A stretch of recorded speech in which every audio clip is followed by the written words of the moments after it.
Değerli izləyicilər, videonu bəyənib kanala abunə olun ki, hər kəs son xəbərlərdən anında məlumatlansın. Noyabrda ardıcıl olaraq 4 gün iş olmayacaq. 8 noyabr Zəfər günü, 9 noyabr isə Dövlət bayrağı günüdür.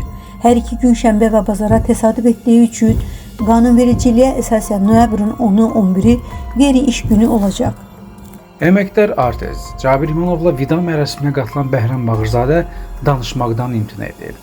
Xəbər verilir ki, ağlamaqdan gözləri qızarmış vəziyyətdə olan sənətçi halım yoxdur deyə söyləyib. Bəhram Bağırzadənin yanında olanlar arasında İctimai TV-nin rəhbəri Balakişi Qasımov, Aparıcı Ceyhun Əli və digərləri yer alıb.